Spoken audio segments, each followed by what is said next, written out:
The Dharma, incomparably profound and exquisite, is rarely met with even in hundreds of thousands of millions of kalpas. We now can see it, hear it, accept and hold it. May we realize the true mind of the Tathagata. Today is day 4 of the 7-day sesshin here at Mountain Gate on a rainy day in the monsoon season in July 2019 in northern New Mexico. Day 4. Actually, we're quite a ways through day 4. We're almost towards the end of it. And this is the halfway point. It's actually slightly past the halfway point of sesshin. What does that mean?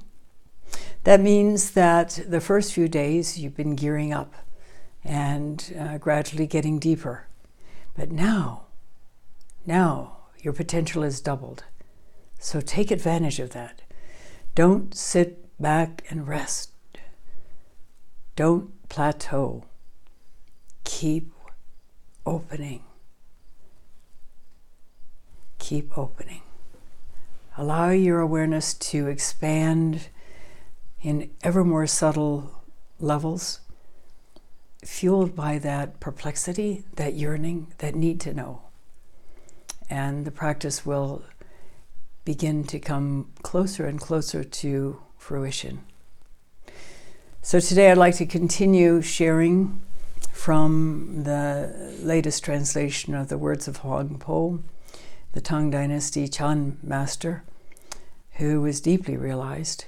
This translation, I believe, is done by Robert Buswell, and it has an additional commentary by a Son master, Son meaning the Korean Zen master, Subul Sunim. So here we are beginning a new chapter, and I don't know whether these chapters are actual or arbitrary. Most likely they're arbitrary, because I doubt that Huang Po said, okay, now we will begin a new chapter today and I'll teach you about this one. It's more likely when the translators got to work at one level or another, and no doubt it's been translated many times, then they started putting in arbitrary categories. In America, in the West in general, we like to see things in chapters. It's interesting how language has progressed since the ancient times, particularly reading has progressed. In the very first written languages, there was no punctuation. Everything was run on. And so it took scribes who were specially trained, who could decipher what they actually meant and read them out. And then gradually, over centuries, it came to what we have today, where we can look at a book. We can go buy our own book in the bookstore, generally speaking, and now even more so, we can download it from the internet. And most children, in America at least, Canada, in the West, and in Europe, are trained to learn how to read from a fairly early age.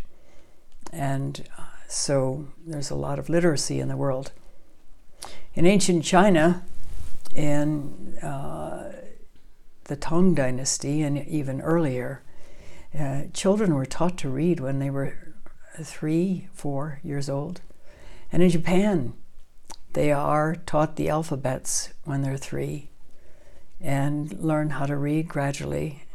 In Japan, of course, they're reading in 4 different languages, written languages. They're learning hiragana, which is a simplified kanji that's basically a syllabary. It's consisted of sounds, and then there's a more formal syllabary, katakana, which has been traditionally used for foreign words, but nowadays it's used for emphasis as well. And then you have kanji, which literally means Chinese characters, which is the formal written language of Japan these days, with postpositions and prepositions done in the hiragana. And then you also, in school, they also learn how to read some level of English, which they call Roma-ji.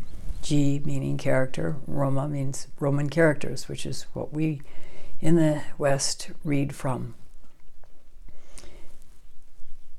Walking through the streets in any city in Japan, if it's time for school to begin or time for school to get out, the school kids will come along and they'll wave at you and they say, "Haro, haro." And there's something called the JET program for foreigners to go to Japan and assist in the teaching of English. They're the models for the English language. There are always the Japanese English teachers, but these Americans or British or Canadians or what have you, who are native speakers of English, go as models of proper pronunciation. So this chapter is called Wise Nourishment. It's an interesting title. And Huang Po begins by saying, practitioners of the way have no doubt that the four great elements constitute the body, that these four great elements have no self, and that the self has no master. In traditional Asian way of perceiving or looking at the components of the body, they talk about air, fire, earth, and water. And those are the four constituents of the body in various different forms. Air, we breathe in, expands the lungs. Water or liquid, there's plenty of that in the body. And earth, solidity. And fire, the spirit, the energy, the essence. So what is this essence? We know how a child is conceived. A couple of cells get together, merge, and multiply. Gradually becoming specific as to what types of cells they are, and creating eyes and ears and nose and tongue, and muscles and nerves and blood vessels and all the rest of what makes up a human body. But where does the essence that is that being, where does that come from? Where does that come from? What makes the difference between a living body and a dead body? Where does that come from?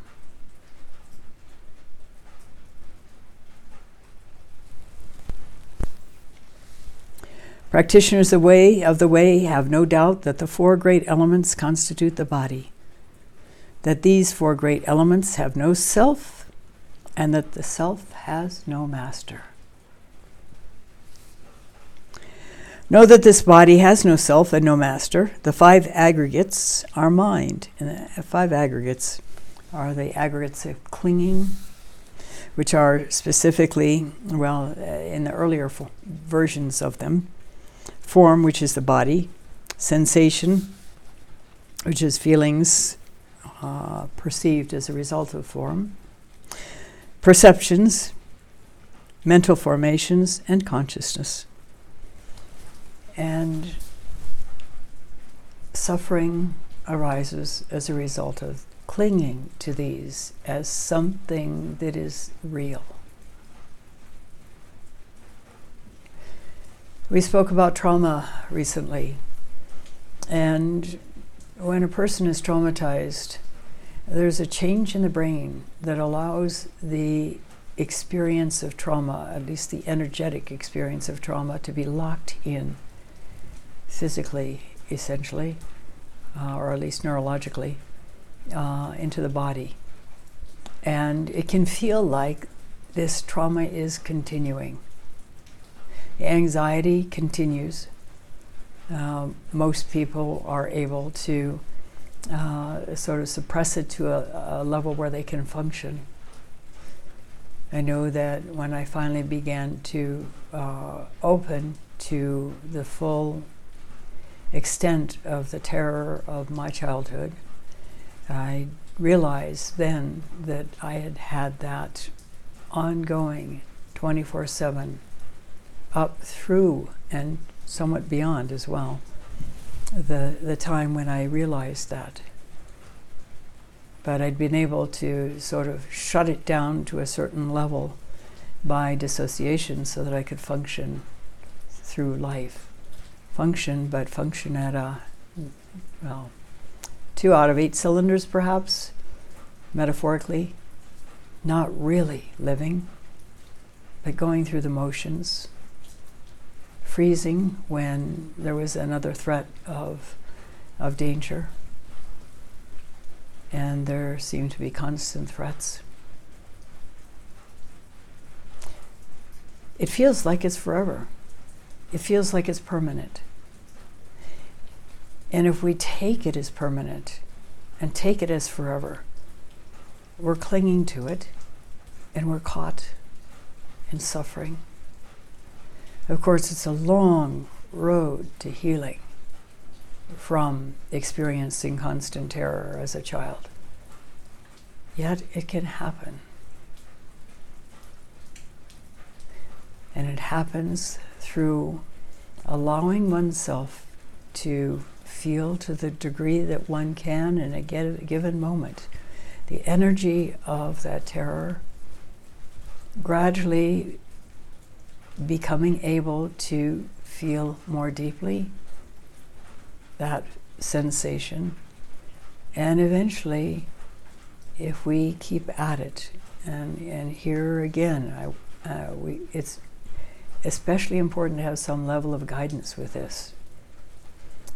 Eventually, it can become virtually non-existent. It takes a very long time. Decades, really. But for many people, it's possible. Just witnessing the changes in the women veterans with PTSD who've come to our Regaining Balance retreats for women veterans with PTSD. Multiple retreats over time. And then the 2 that came to this very specialized, advanced Regaining Balance retreat. It's amazing to see how much more free they are, how much more relaxed they are, how much less apt to be triggered they are, because they had requested that we take them into an environment where they would be triggered, and we would be with them one-on-one to help them manage their triggers. And they discovered to their utter delight that they could be in crowds and not get triggered. Or if they did, it was easy to bring themselves back down.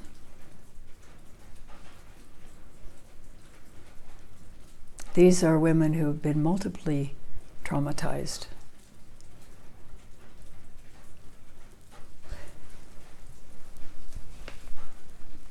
It is possible for many people to become free of that. And as I said before, if we are to become truly free, we have to be willing to walk into not the history, but the product of the history, the energies that are locked in the body as a result. And as we free up these energies, it's quite amazing how much more free we are just in our general life.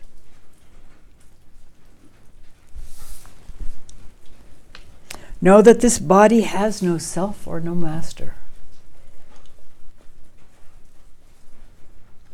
It's very hard if you've been traumatized to go with that one.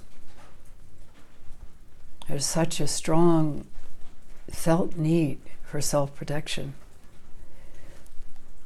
that we usually develop a hard shell around us, or a shell of dissociation. And yet again, to truly be free, we need to be able to gently walk into it, allow ourselves to experience not the event, but the energy that is locked in the body as a result of the event.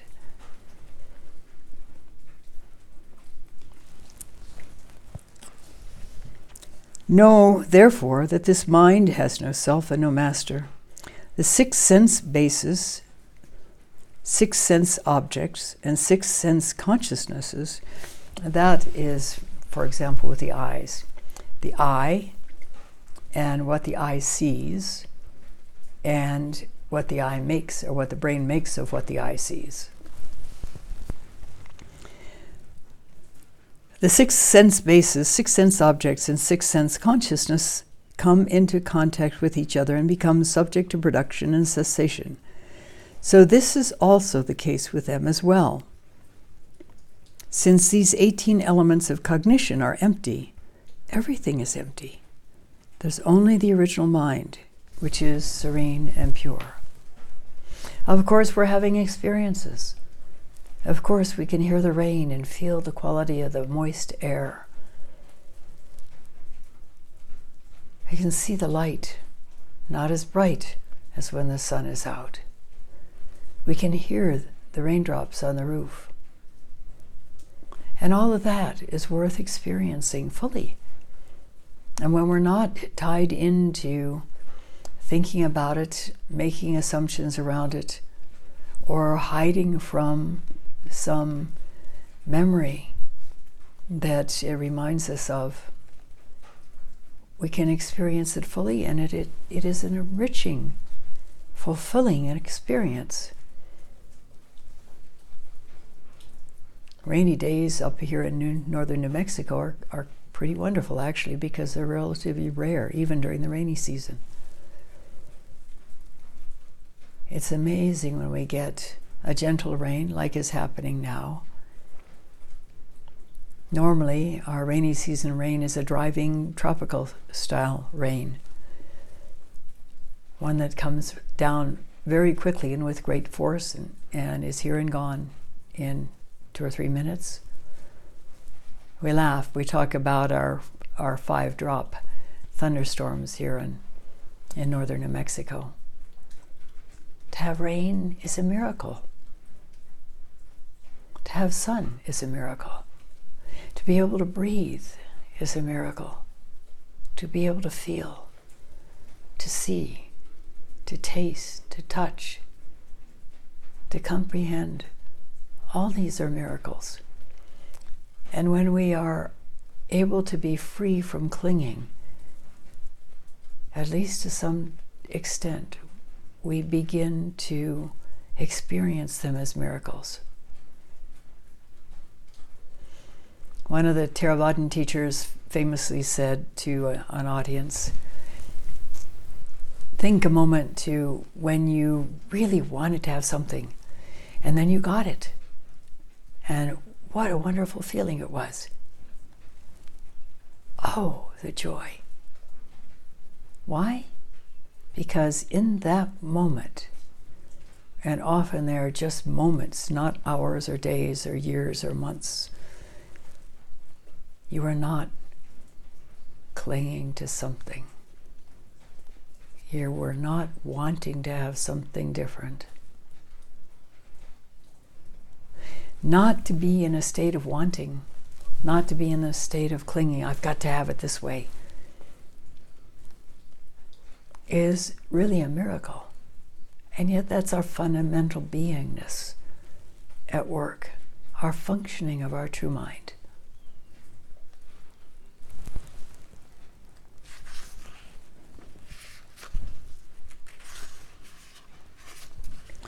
If you suddenly realize right here and now that your own mind is originally a Buddha, there's no Dharma that needs to be attained and no practice that needs to be cultivated. This is the unsurpassed way. This is the Buddha of true suchness. No practice that needs to be cultivated in order to have a result. Nonetheless, there is the long maturation that is vital. Because even a deep kensho opens us only briefly. For a moment, for days, for weeks, for months, even maybe for a year or two, our habit patterns of clinging vanish. then gradually they come in again. Only the difference is that having seen what we have seen, they're weak, and it's so easy to let them go. But that is the subsequent work that needs to be done. As Jack Kornfield so famously wrote, after the ecstasy, the laundry. It's cleanup time. And it's an ongoing thing. We are, when we have had a Kensho experience, a bit wiser. And so, if it's deep enough, we have a sense of when not to indulge in a situation, in an idea, in a action or speech that would be pain-producing, that would be coming from a sense of clinging. But it's our choice to go with that instinctive sense not to indulge, or out of habit pattern to go ahead and indulge and create some negative karma along the way. And the other thing is, most Kensho experiences, particularly in this day and age, are quite shallow, and so there is more work to be done. More letting go, more dropping deeper.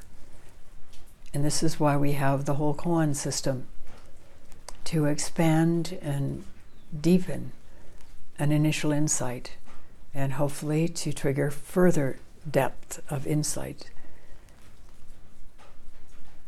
Yes, in an instant it's done, but then in the next instant it can come rolling back, all the habit patterns.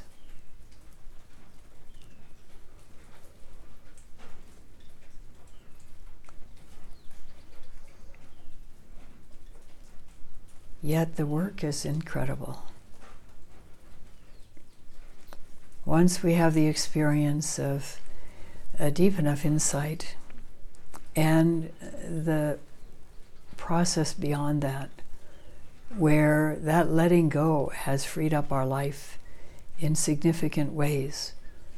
And part of that freedom is that we can see now much more clearly where we're caught. And it's not feeling permanent. We can see it and we can let it go. We can transform so that everything we do or say or think is an expression of this ultimate truth. And only when we can do that in an ongoing manner can we consider ourselves anywhere near deep in our practice. And of course, if we've had a Kensho, it's so, oh, of course it's like this. So there's nothing to write home about. And yet the joy of being so free from the clinging, from the habit patterns, even for a certain length of time, is amazing. And then, of course, there is the joy of being able to experience in each moment things as they are, just as they are. It's no ordinary joy. And it's why we were born, to experience that. Small children understand it, but we train it out of them. Of course, there are certain things that need to be taught to live in society. But unwittingly, we often teach children not to experience in ways that are truly free as a result. I think of a friend of mine, and some of you have heard this story before. He was in school. He was in second grade, I think, and someone had given him a ballpoint pen. It was the first ballpoint pen he had ever had, the first pen he had ever had. And he was doodling with it. He was having this marvelous time experiencing ballpoint pen. And the teacher saw it, came up with a ruler, slapped his hands, and took away his ballpoint pen. Effectively teaching him that simply to allow himself to be, enjoy, is not acceptable. How sad it is when we do that to children.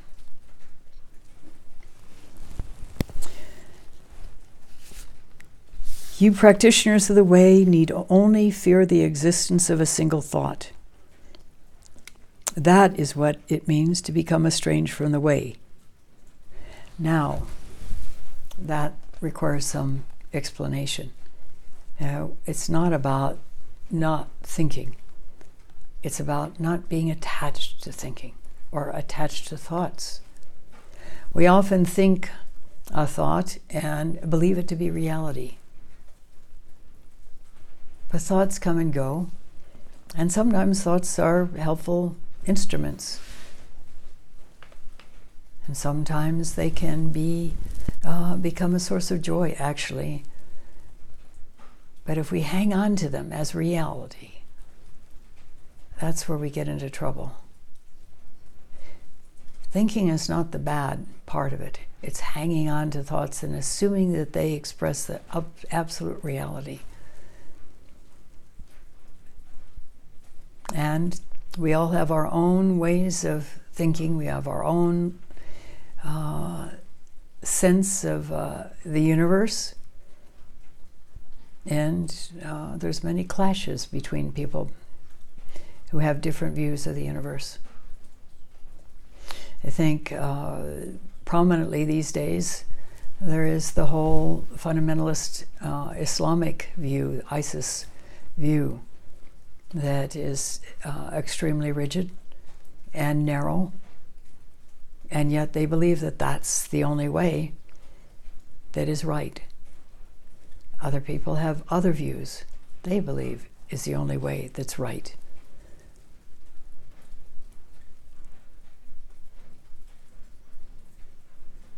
Of course, there's a general ethical sense of humanity. Generally, not always.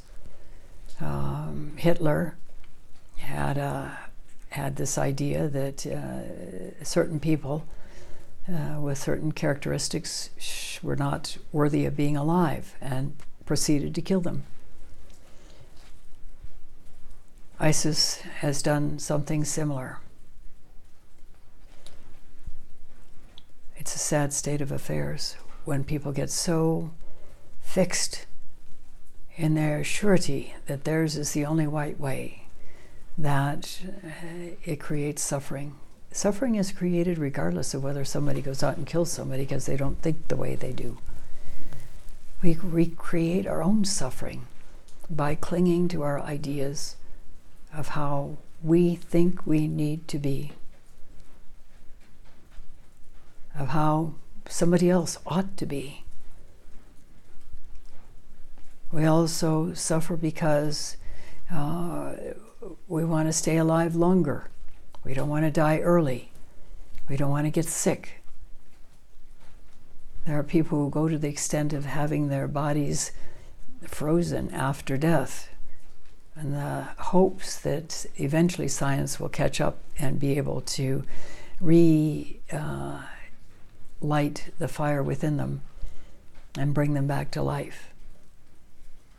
Missing an enormous chance for transformation and for intrinsic freedom, the recognition of intrinsic freedom.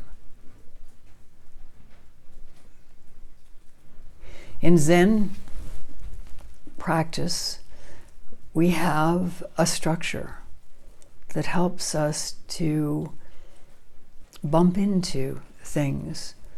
It's not calculated to do that, but it functions that way.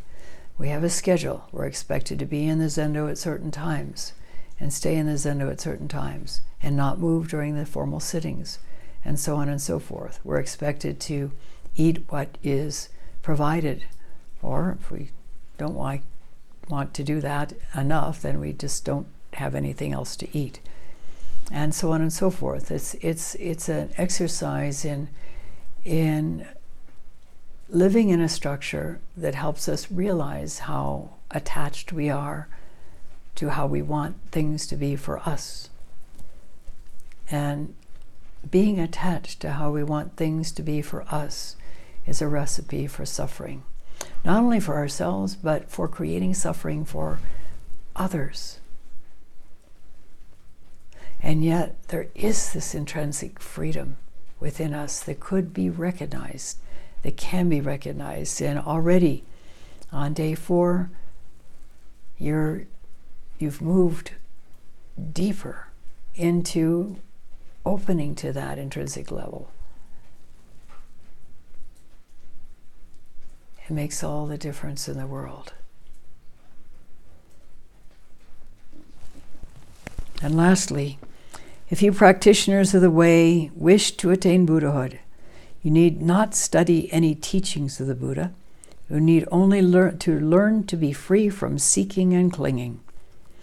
If you're free from seeking, then the mind will not be produced. If you're free from clinging, then the mind will not cease. Neither production nor cessation. That is Buddhahood. Need only to learn to be free from seeking and clinging. To be free from seeking and clinging, it's usually necessary, not always, but it's usually necessary to become aware of when we are clinging, when we are seeking to have our own way, for example. Now, the settling deep within into that yearning, into that instinctive sense that there's something that we're not quite recognizing yet, but is important too. In essence, that's all that is necessary. Of course, being impatient human beings, once we reach a deep enough point where we have a deep enough kensho, we have the subsequent koans that, as I said earlier, are used to broaden and deepen that initial awakening, and hopefully to also trigger a few more deeper awakenings. All of this is possible for each one of us. So in these last few days of Sesshin, take advantage of the fact that you're already deeper than you were when you began. Not only that, but your potential and your power and your focus are also expanded, so that increased deepening is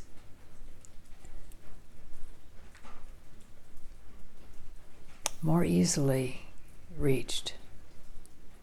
So again, don't plateau. Don't sit down and rest on how nice it may feel right now. Let that view go, because there's something far more worth opening to if you persist. I thank you for listening. We'll stop now and recite the 4 vows.